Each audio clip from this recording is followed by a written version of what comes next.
പ്രതിപക്ഷ നേതാവ് പിണറായി വിജയന്റെ വീട്ടിലെ റെയ്ഡ് കഴിഞ്ഞ് മടങ്ങിയ എൻഫോഴ്സ്മെന്റ് ഡയറക്ടറേറ്റ് ഉദ്യോഗസ്ഥരെ ആക്രമിച്ച സംഭവത്തിൽ കണ്ടാലറിയാവുന്ന 300ഓളം പേർക്കെതിരെയാണ് പോലീസ് കേസെടുത്തിരിക്കുന്നത്.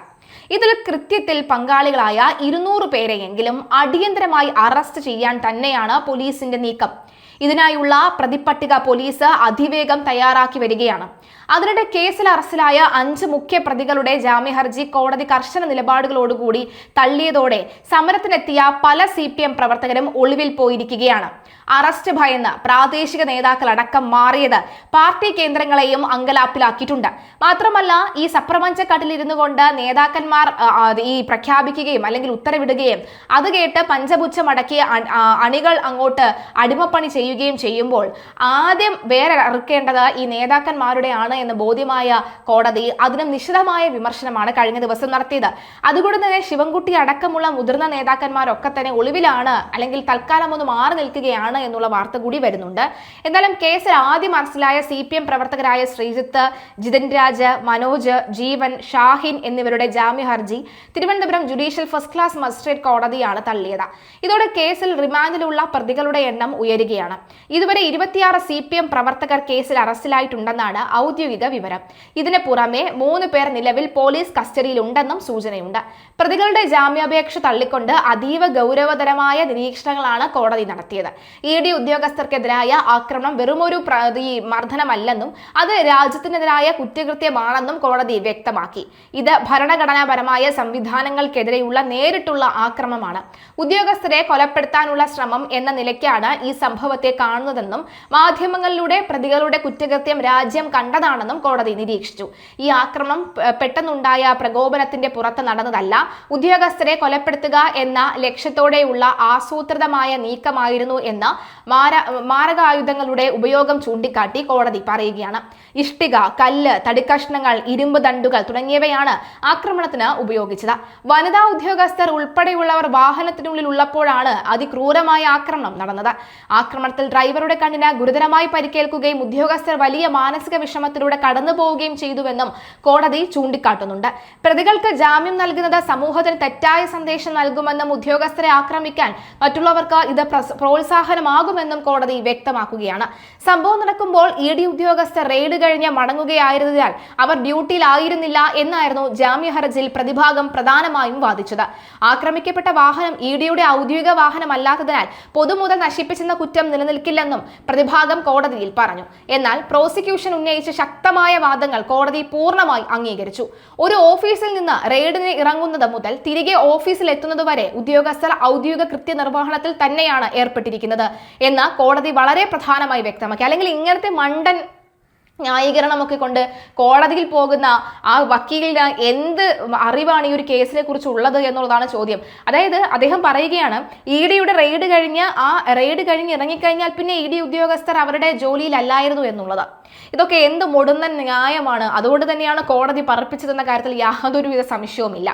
ഈ ന്യായവും കൊണ്ടാണ് ഈ പറയുന്ന 200 പേരെയും അകത്തിടുമ്പോൾ ഈ വക്കീലിനെ വിശ്വസിച്ചുകൊണ്ടാണ് നിങ്ങൾ പോകുന്നതെങ്കിൽ ഉറപ്പായും നിങ്ങൾക്ക് തൂക്കുകയറായിരിക്കും ലഭിക്കുക എന്നുള്ള ഈ ഒരു കമന്റുകളൊക്കെ തന്നെ സമൂഹ മാധ്യമങ്ങൾ നിറയുകയാണ്. ആലോചിച്ച് നോക്കേണ്ടത്, ED ഉദ്യോഗസ്ഥർ വരുന്നത് അല്ലെങ്കിൽ NIA ഉദ്യോഗസ്ഥരോ ED ഉദ്യോഗസ്ഥരോ ഏതുതരം പോലീസ് ഉദ്യോഗസ്ഥരോ ആയിക്കോട്ടെ, പോലീസ് സംഘം അതിനകത്ത് നിന്ന് അവരുടെ ഡ്യൂട്ടി കഴിഞ്ഞ് അല്ലെങ്കിൽ അവരുടെ ഒരു റെയ്ഡ് നടത്തുന്നു. ആ റെയ്ഡിന് ശേഷം ഇറങ്ങിക്കഴിഞ്ഞ് അവർ വണ്ടിയിൽ പോകുമ്പോൾ അത് റെയ്ഡല്ലേ, അല്ലെങ്കിൽ അത് അവരുടെ ഡ്യൂട്ടിയിലല്ലേ ഇരിക്കുന്നത് എന്നുള്ളതാണ്. ഇതിൽ മറ്റൊരു മുടങ്ങൻ ന്യായം എന്ന് പറയുന്നത് പൊതുമുതൽ നശിപ്പിച്ചു എന്ന് പറയാൻ കഴിയില്ല എന്നുള്ളതാണ്. ED ഉദ്യോഗസ്ഥർ അല്ലെങ്കിൽ NIA ഉദ്യോഗസ്ഥർ ED ഉദ്യോഗസ്ഥർ ഇത്തരം പ്രൈവറ്റ് വാഹനം ഉപയോഗിച്ചാൽ പോലും അവരെ ഓഫീസിൽ നിന്നും കയറ്റി അവരുടെ തൊഴിൽ കഴിഞ്ഞ് അവരുടെ കൃത്യം കഴിഞ്ഞ് വീണ്ടും ഓഫീസിലേക്ക് തിരികെ എത്തുന്നത് വരെ ആ EDയുടെ അണ്ടർ കൺട്രോളിലാണല്ലോ ആ വാഹനം ഉള്ളത്. അല്ലെങ്കിൽ EDക്ക് വേണ്ടിയല്ലേ ആ വാഹനം ഓടിക്കുന്നത്. അല്ലെങ്കിൽ പിന്നെ ഇവർ ആ ഒരു തൊഴിൽ കഴിഞ്ഞ് അവർ കയറുന്നത് വരെ മാത്രമേ അവർ പണം വാങ്ങുകയുള്ളൂ എന്നുള്ളതാണോ? അങ്ങനെയല്ല. അപ്പോൾ ഇത്തരത്തിലുള്ള കൊച്ചു കുട്ടികൾക്ക് പോലും അറിയുന്ന തരത്തിലുള്ള അറിവിനെ വെച്ചിട്ടാണ് അവർ കോടതിയിൽ വാദിക്കാൻ പോകുന്നത്. പിന്നെ കോടതി വെറുതെ വിടുമെന്നാണോ തോന്നുന്നത്?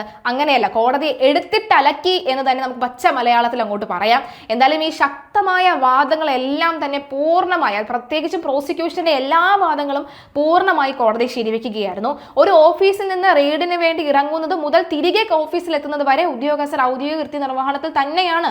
അതിൽ യാതൊരുവിധ തർക്കവുമില്ല. എന്തായാലും ഔദ്യോഗിക കൃത്യനിർവഹണം തടസ്സപ്പെടുത്തിയെന്ന കുറ്റമടക്കം നിലനിൽക്കും. അതിൽ യാതൊരുവിധ സംശയവും വേണ്ട. ഏത് സ്ഥാപനമായാലും ഔദ്യോഗിക ആവശ്യത്തിനായി വാടകയ്ക്കെടുക്കുന്ന വാഹനം ആ സർക്കാരിന്റെ ഭാഗമായി പൊതുമുതലായി മാത്രമേ പരിഗണിക്കാൻ സാധിക്കുകയുള്ളൂ എന്ന നിരീക്ഷണത്തോടെ. കാരണം ഇപ്പോൾ ഈ ED ഉദ്യോഗസ്ഥർക്ക് വേണ്ടി റെന്റിനെടുത്തിട്ടുള്ള ഈ ഒരു വാഹനത്തിന്റെ പണം അടയ്ക്കുന്നത് ആരാണ്? ഉദ്യോഗസ്ഥരുടെ കയ്യിൽ നിന്നല്ല, സർക്കാർ തന്നെയാണ്. അപ്പോൾ അത് സർക്കാരിന്റെ വാഹനമായിട്ടല്ലേ അത് പ്രവർത്തിക്കുകയുള്ളൂ അത്രയും സമയം. അപ്പോൾ പിന്നെ അതായത് ഇത് കറക്റ്റ് ഈ പാർട്ടി ക്യാപ്സ്യൂളുകളാണ് കോടതിയിൽ കൊണ്ട് നിരത്തിയത്.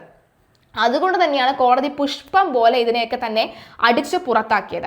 കോടതിയിൽ ക്യാപ്സ്യൂൾ ഒന്നും വില പോകില്ല എന്ന് ഇനിയെങ്കിലും മനസ്സിലാക്കിയില്ല എന്നുണ്ടെങ്കിൽ ഇത്തരത്തിൽ ആവേശഭരിതമായി ഇറങ്ങിയ എല്ലാവരും ഒളിവിലിരുന്നു കൊണ്ട് വാർത്തകൾ കാണുകയാണെങ്കിൽ ശ്രദ്ധിക്കുക, നിങ്ങളുടെ കാര്യം തീരുമാനമായി. അതിന് ഏത് ഒളിത്താവളത്തിൽ പോയി ഒളിച്ചിരുന്നാലും അതിൽ യാതൊരുവിധ സംശയവുമില്ല, പിടിവീഴുക തന്നെ ചെയ്യും. എന്തായാലും ഈ വാടക കാറുകൾ തകർത്തതിലെ പൊതുമുതൽ നശിപ്പിക്കൽ കുറ്റം കോടതി ശരിവെക്കുകയുണ്ടായി. പ്രതിപക്ഷ നേതാവ് പിണറായി വിജയൻ മകൾ വീണ വിജയൻ താമസിക്കുന്ന ബേക്കർ ജംഗ്ഷനിലെ വീട്ടിലാണ് റെയ്ഡ് നടത്തിയത്. എന്തായാലും CMRL എക്സാലോജിക്ക് പണമിടപാടുമായി ബന്ധപ്പെട്ട കേസിന്റെ അന്വേഷണത്തിന്റെ ഭാഗമായിരുന്നു ഈ അപ്രതീക്ഷിത പരിശോധന കഴിഞ്ഞ് ED സംഘം വാഹനങ്ങളിൽ മടങ്ങാൻ തുടങ്ങിയതോടുകൂടിയായിരുന്നല്ലോ പുറത്ത് തടിച്ചുകൂടിയിരുന്ന CPM പ്രവർത്തകർ അക്രമാസക്തരാവുകയായിരുന്നത്.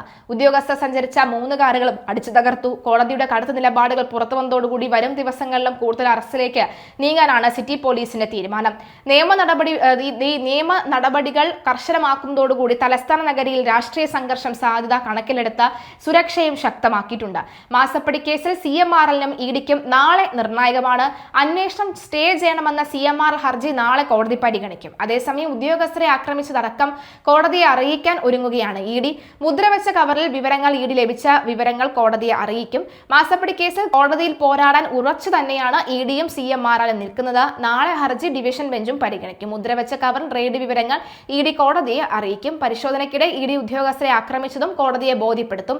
മുതിർന്ന അഭിഭാഷകരെ ഇറക്കി അനുകൂല ഉത്തരവ് നേടാനാണ് CMRLന്റെ ശ്രമം. കേസിൽ 5ാമതായി കേസ് ഹൈക്കോടതിക്ക് മുന്നിലെത്തും. ജസ്റ്റിസ് വിജയരാഘവന്റെ ബെഞ്ചാണ് പരിഗണിക്കുക. തെളിവുകളൊന്നുമില്ലാതെ ED കേസിൽ മുന്നോട്ട് പോകുകയാണെന്നായിരുന്നു CMRLന്റെ പ്രധാന വാദം. എന്നാൽ ശക്തമായ തെളിവുണ്ടെന്നും വീണയടക്കമുള്ളവർ കേസിൽ എങ്ങനെയാണ് ഇടപെട്ടതെന്നും ED വാദിക്കും. റെയ്ഡ് അടക്കം ED ശക്തമായി ചൂണ്ടിക്കാട്ടും. അഡീഷണൽ സോളിസിറ്റർ ജനറൽ ആയിരിക്കും EDക്ക് വേണ്ടി ഹാജരാവുക. ഡയറക്ടറേറ്റുമായി തീരുമാനിച്ചാണ് കേസിന്റെ മുന്നോട്ട് പോക്ക്. ED തീരുമാനിച്ചു. റെയ്ഡിനിടെ ഉണ്ടായ അനിഷ്ട സംഭവവും കോടതിയെ ധരിപ്പിച്ചു.